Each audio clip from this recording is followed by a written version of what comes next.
இப்போ இப்படியா இருக்குது என்ன காரணம் நிற்கிது? இப்போ வண்டி எதுக்கு நிற்கிதுன்னு பாருங்க. இங்கே நீங்கள் பண்ணலாம். நாங்கள் ஒரு நிமிஷம் அந்த பக்கம் இந்த வண்டி போயிட்டா போகுது. இந்த வந்து சிங்கிள் ரோடு, ஒரே வண்டி தான் போகுது. அந்த லேச்சும் போட்டா நிற்க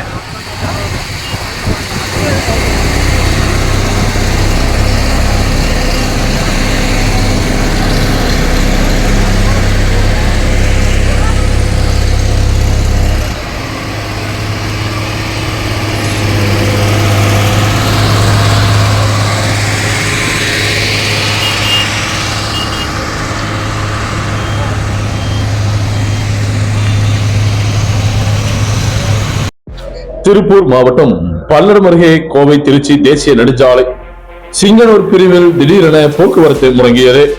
நெடுஞ்சாலைத்துறையினர் சாலை பணியை மேற்கொண்டு வந்ததால் சிங்கனூர் பிரிவில் செல்ற அரசு பேருந்து செல்ல முடியாமல் போக்குவரத்து நெரிசலில் சிக்கிக் கொண்டது. இதனால் 1 மணி நேரத்திற்கு மேலாக இப்பகுதியில் போக்குவரத்து முடங்கியது. இதில் வாகன ஓட்டிகள் கடும் அவதிப்படும் நிலை ஏற்பட்டது.